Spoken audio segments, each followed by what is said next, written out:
Hello friends, अभिनव career point में आप सभी का स्वागत है। इस समय हम लोग प्रोनाउन का स्टडी कर रहे हैं। प्रोनाउन की हमने अपनी पिछली वीडियो में प्रोनाउन के डिफिनेशन और प्रोनाउन के काइंड्स के बारे में पढ़ा है। तो प्रोनाउन के कुछ काइंड्स हमने बताए हैं, उसमें हम लोगों ने 3 काइंड्स को पढ़ चुका है। आइए हम लोग प्रोनाउन के चौथे काइंड पे चलते हैं, देखते हैं कि चौथा काइंड्स कौन सा है। तो हम चौथे काइंड्स है हमारा डिमॉन्स्ट्रेटिव प्रोनाउन। डिमॉन्स्ट्रेटिव प्रोनाउन और हम लोग आज इंडेफिनिट प्रोनाउन, इस वीडियो में इंडेफिनिट प्रोनाउन और डिमॉन्स्ट्रेटिव प्रोनाउन, दो प्रोनाउन का अध्ययन करेंगे, दो प्रोनाउन के बारे में जानेंगे। तो आइए चलते हैं हम लोग डिमॉन्स्ट्रेटिव प्रोनाउन के। डिमॉन्स्ट्रेटिव प्रोनाउन क्या होता है, इसको हम लोग देखेंगे, इसके डिफिनेशन के थ्रू समझेंगे कि क्या होता है डिमॉन्स्ट्रेटिव प्रोनाउन। डिमॉन्स्ट्रेटिव प्रोनाउन में कौन से वर्ड्स आते हैं। तो डिमॉन्स्ट्रेटिव प्रोनाउन को हम लोग, डिमॉन्स्ट्रेटिव की हिंदी होती है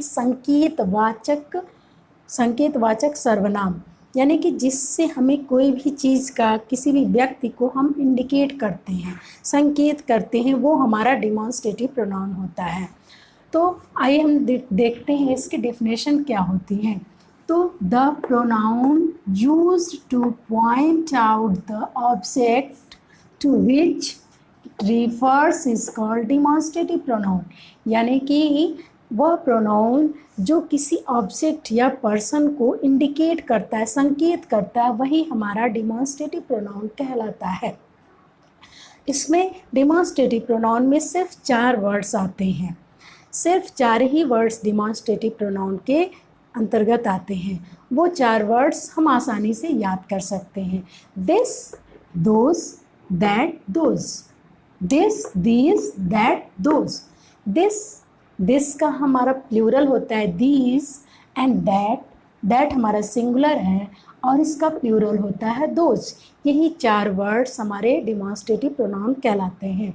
तो आइए हम लोग एग्जाम्पल के थ्रू, यानी कि सेंटेंस में हम इसका यूज कैसे करेंगे उसके थ्रू हम लोग समझते हैं कि दिस का प्रयोग, दिस का प्रयोग, दैट का प्रयोग और दोज का प्रयोग, यही 4 वर्ड्स हमारे डिमॉन्स्ट्रेटिव प्रोनाउन कहलाते हैं। तो यहाँ पर एक सेंटेंस है, this is a boy. This is a boy यानी कि जब हमारे कोई नज़दीक की चीज़ होगी, जब हम किसी पास की चीज़ को, चाहे किसी पास के व्यक्ति को इंडिकेट करेंगे, संकेत करेंगे, तो वहाँ हम, अगर हमारा सिंगुलर है, सिंगुलर चीज़ है वो, चाहे पर्सन हो चाहे कोई ऑब्जेक्ट हो, तो वहाँ हम दिस का प्रयोग करेंगे। अगर हमारा पास की कोई चीज़ हो तो दिस का प्रयोग करेंगे। अगर दूर की कोई चीज़ हो और प्लूरल हो तो वहाँ पर हम दीज का प्रयोग करेंगे। और अगर कोई पास की, दूर की चीज़ हो और हमसे दूर हो तो दैट का प्रयोग करेंगे सिंगुलर के लिए। और दूर की कोई चीज़ हो और ढेर सारी हो, वन से ज़्यादा हो, तो वहाँ हम दोज का प्रयोग करेंगे। दोज हमारा प्लूरल वर्ड्स होता है। तो सेंटेंस है हमारा, this is a boy. This यहाँ पर हमारा डिमॉन्स्ट्रेटिव प्रोनाउन है। दिस के बाद हमारा देखिए वर्ब आया है। दिस के बाद अगर हम यहीं पर दिस कर दें, दिस बॉय अगर हमने कर दिया तो ये बॉय जो है हमारा नाउन है और ये हमारा तब दिस बॉय, दिस जो हो जाएगा तब हमारा डिमॉन्स्ट्रेटिव एडजेक्टिव हो जाएगा। अगर हम सिर्फ दिस को लिखेंगे तो ये हमारा डिमॉन्स्ट्रेटिव प्रोनाउन कहलाएगा। अगर हमने दिस, दोज, दीस, दैट के बाद, जस्ट इसके बाद हमने अगर किसी नाउन का यूज़ कर दिया तो वो हमारा डिमॉन्स्ट्रेटिव एडजेक्टिव कहलाता है। इसलिए हम लोग डिमॉन्स्ट्रेटिव जब प्रोनाउन का यूज करते हैं तो उसके जस्ट बाद हमारा कोई नाउन वर्ड नहीं यूज होगा। तो यहाँ पर दिस इज़ अ बॉय, यह एक लड़का है, तो यहाँ पर दिस हमारा हो जाता है demonstrative pronoun. These are books. These पास की ही चीज़ है और कई सारी हैं, ढेर सारी हैं, तो वहाँ पर हमारा दीज का यूज होगा। दिस का प्लूरल होता है, दिस हमारा प्लूरल है और दिस हमारा सिंगुलर है और दीज हमारा प्लूरल वर्ड्स होता है। तो यहाँ पर हम दीज के साथ आर का यूज करते हैं और बुक्स। यहाँ बहुत सारी बुक्स हैं। अब देखेंगे that is my elder sister, वह मेरी बड़ी बहन है। तो यहाँ पर दैट है, दूर है, कोई बड़ी बहन दूर खड़ी है, उसको हम इंडिकेट कर रहे हैं, वो पर्सन है कोई, हम उसको इंडिकेट कर रहे हैं, संकेत कर रहे हैं। तो यहाँ पर दैट हमारा डिमॉन्स्ट्रेटिव प्रोनाउन हो जाएगा। अब हम आते हैं दूसरे से, दैट का प्लूरल वर्ड्स दोज होता है। तो दोज आर डॉल्स, यानी कि दूर की कोई चीज़ है और कई सारी हैं, तो वहाँ पर हम दोज वर्ड्स यूज़ करेंगे। और दोज जो है ये हमारा डिमॉन्स्ट्रेटिव प्रोनाउन है। दोज आर डॉल्स, वहाँ बहुत सारे डॉल्स हैं, तो ये हमारा डिमॉन्स्ट्रेटिव प्रोनाउन का वर्ड्स हैं। यही 4 वर्ड्स दिस, दैट, दोज, ये 4 वर्ड्स हमारे डिमॉन्स्ट्रेटिव प्रोनाउन के कैटेगरी में आते हैं।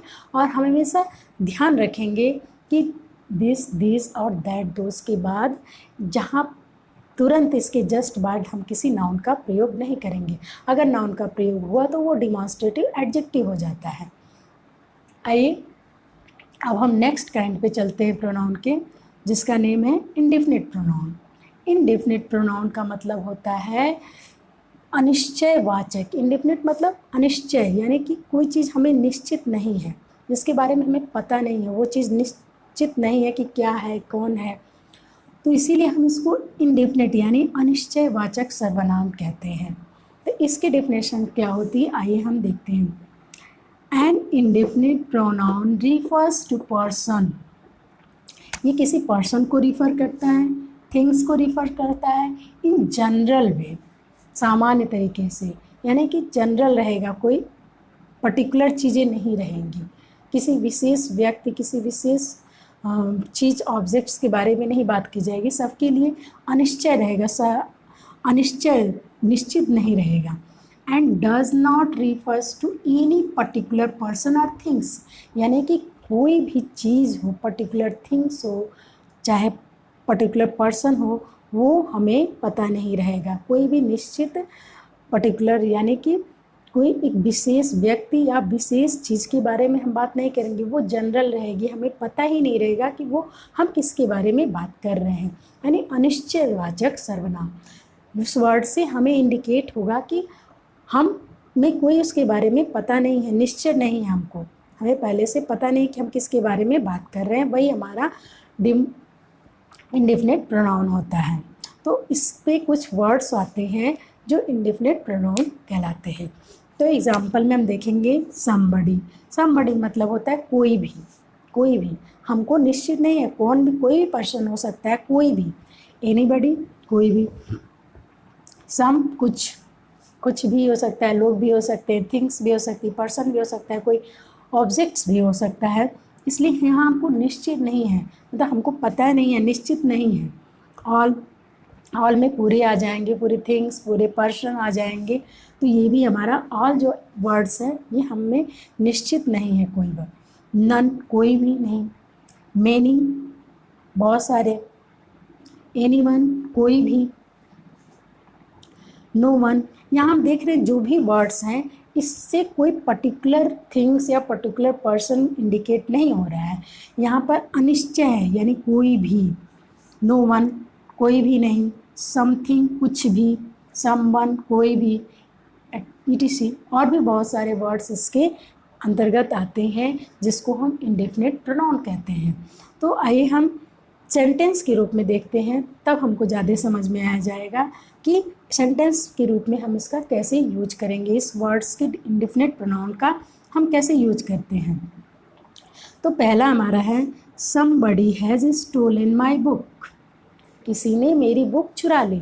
तो यहाँ हमको इस सेंटेंस से हमको पता चल रहा है कि हमें किसी भी जो समबडी है यानी कोई भी, हमको निश्चित नहीं है, कोई भी हमारी बुक चुरा लिया, किसी ने हमारी बुक को चुरा लिया है। तो यहाँ पर हमें किसी पर्सन के बारे में पता नहीं है, तो अनिश्चित है, तो यहाँ पर समबडी हमारा यहाँ पर इंडेफिनिट प्रोनाउन कहलाएगा।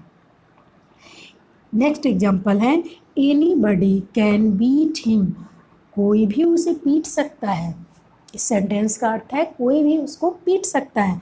एनीबडी मतलब कोई भी पर्सन उसको पीट सकता है।